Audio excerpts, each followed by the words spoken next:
Oh God. Okay. So here's the deal, chat. I'm gonna give you guys a little bit of a preface to what's going on here. Okay.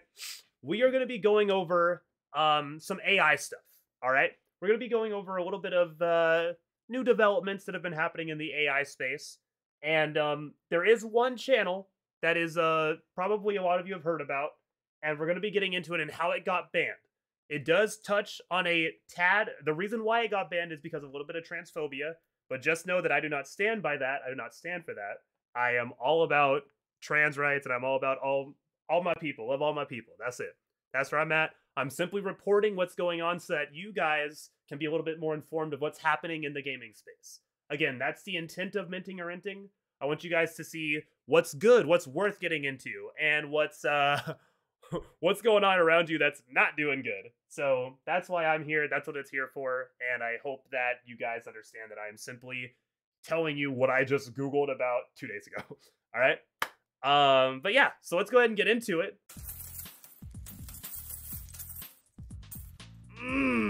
God, I love that so much. It's so good. It's so good. All right, chat. Here's the dealio. All right. We have a little interesting one. Like I said just a minute ago, we are going to be going over a little bit of a gray area of what's going on here. There's a channel in mind that has to deal with AI, which is going to be kind of the topic of what we're talking about today. And that channel got banned for some transphobic comments that were made. And that's just the nature of what AI can do, and that's the nature of a program that is designed and built by somebody. Any agenda could be pushed, anything can happen. If you have machine learning, you can alter and adjust how it learns, right? There's a little bit of control in there from the creator. That's kind of how the robot uprising happens, right? You have a little bit of control in the beginning, then the robot just goes off the rails, and you got Skynet Terminator shit, right? So that's kind of what we're going to be touching on. So just know I'm all kinds of with the trans community. I'm all about them. Love everybody here. That's what the channel's for. That's what we do. But let's get into it, all right? Are minting or renting with a slideshow now. We're getting there, boys. And I know I don't have music this time because my editor, he has a lot of difficulty like splicing the audio so that I can be heard well, but the music isn't like over it. That he's not very good at editing. He's not the greatest at it. Fuck you. But I'm gonna try and make his life a little bit easier, so it's gonna be quiet for you guys, the Twitch boys. But the YouTube boys, if you guys want to hear a little bit more, a little bit of a cleaner transmission, that's what I'm here for. That's what we're going to be doing. So, all right, minting or renting, mini edition. This is the 2 topics we're going to be covering. First things first. God damn it. Oh God. Okay. First things first. What is Watch Me Forever? Okay. Watch Me Forever is a Twitch channel that has kind of taken Twitch by storm. It's kind of interesting. All right. So what they're doing is they basically took the Seinfeld formula and put it into an AI generator, all right? It may not make sense right away, but what they're doing is they're basically procedurally generating off of a machine learning program episodes of Seinfeld. Now, Seinfeld's it's a little bit before my time. I'm 25. I know, kind of dating myself here, but Seinfeld, it's a little bit before my time, but for those of you who are my age or maybe younger and don't know what that is, think of like Friends before Friends, or just like a kind of shitty sitcom. Or it's not shitty, actually. A lot of people really like Seinfeld, but it's just a sitcom that has a group of friends that are making, medium to low-brow jokes that just have a laugh track behind it to make you laugh, and everybody loves it. Kind of a cult classic. It's great, right? So let's take a look really quick at what this Watch Me Forever actually is, so you guys can get an idea of what I'm talking about.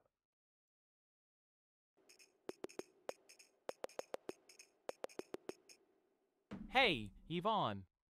Did you hear about that new restaurant around the corner?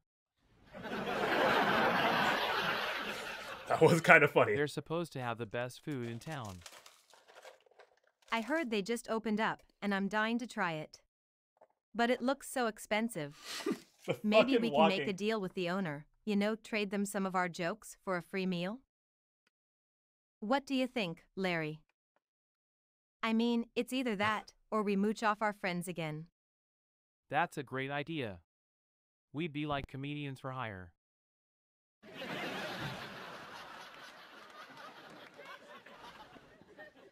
Here's hoping the owner is a fan of our humor.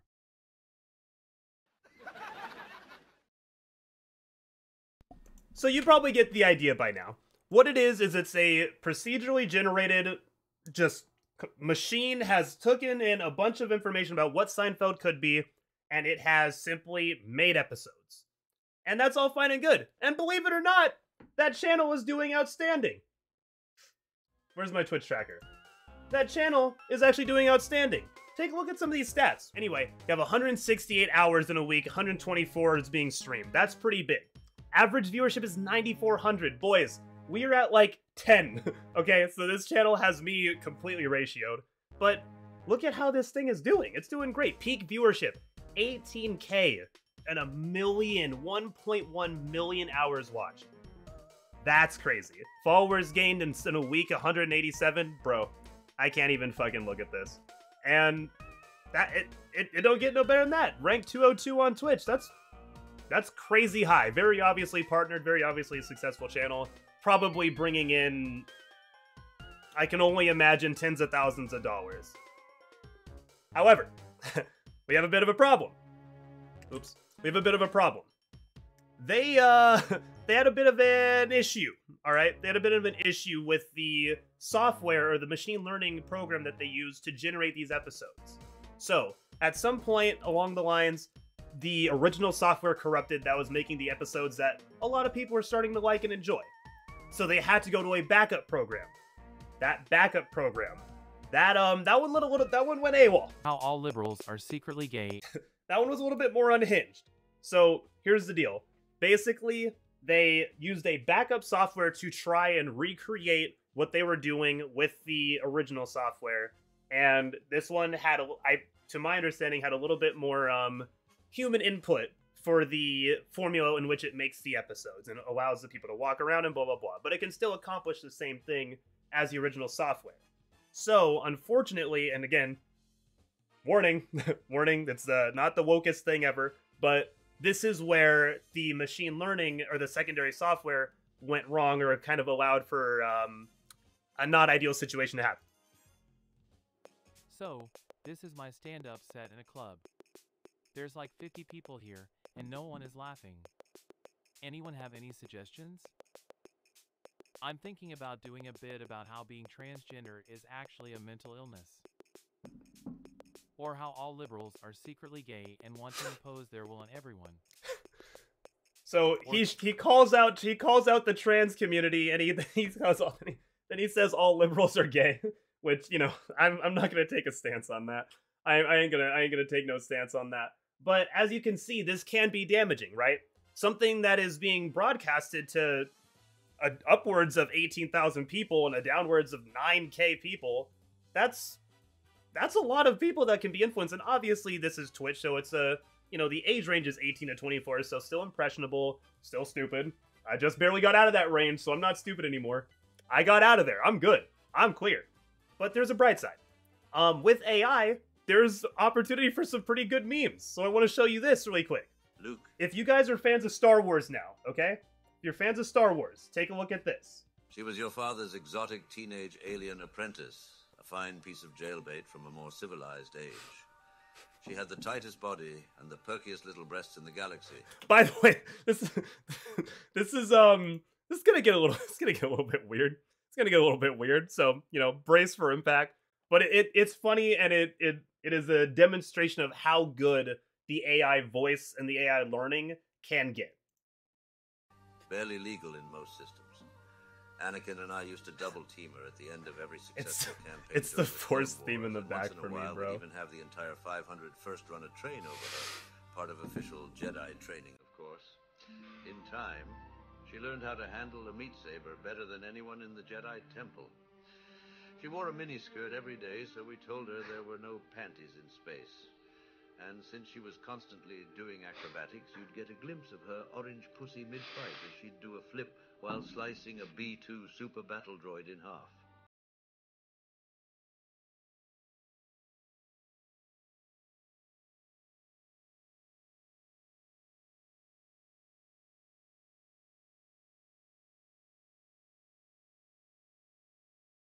And she was a good friend. You have no idea, Luke. So obviously there's room for some pretty good jokes.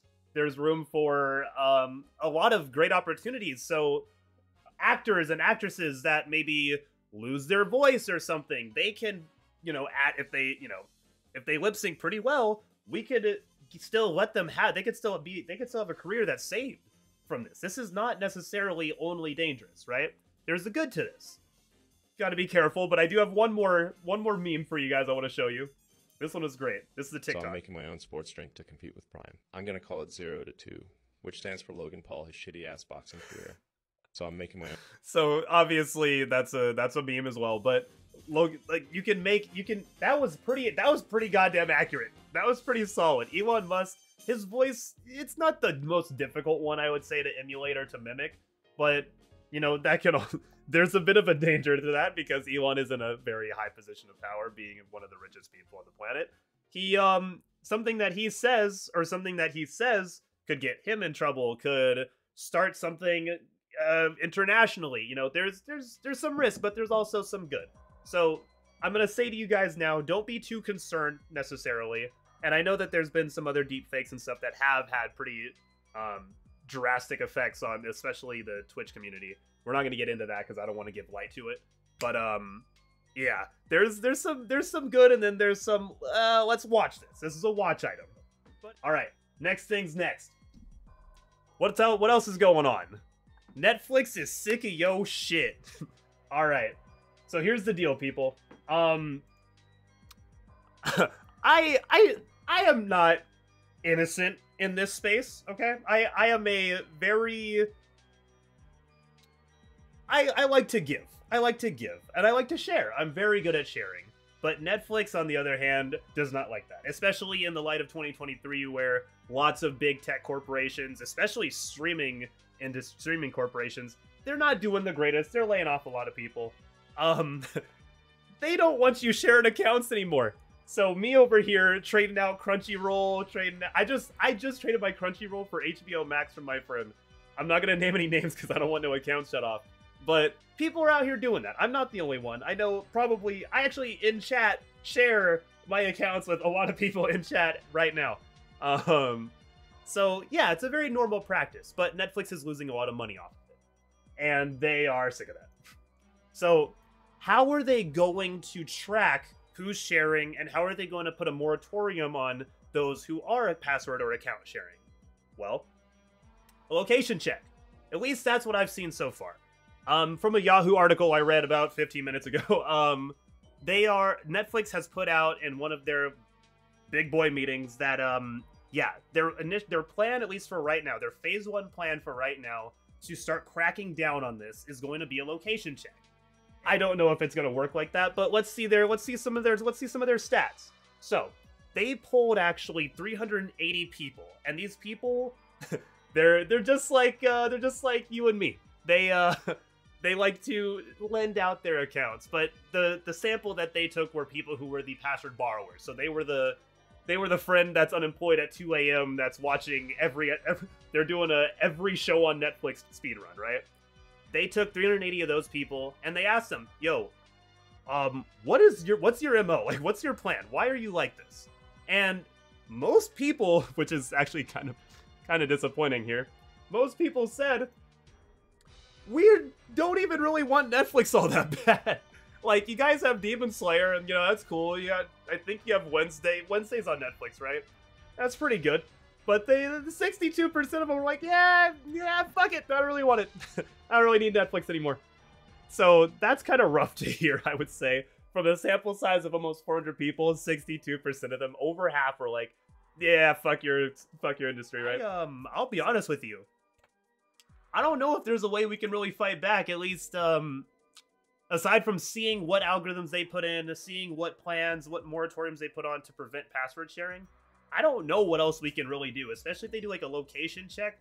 It sounds to me like that's going to inconvenience account owners to the point where they're like, fuck it, I'm not sharing this because I don't want to have to reset my account 4 times a month because you want to watch reruns of, I don't know, what is even on Netflix?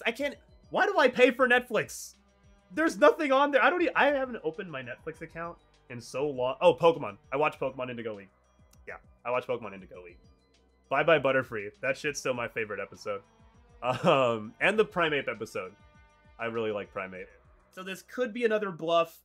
This could be the real deal. I don't know. Don't do anything drastic right away. It's not worth freaking out. But just know they kind of sound like they mean business this time. So that's all I got, I think. So I'm going to call this one a hard it, by the way.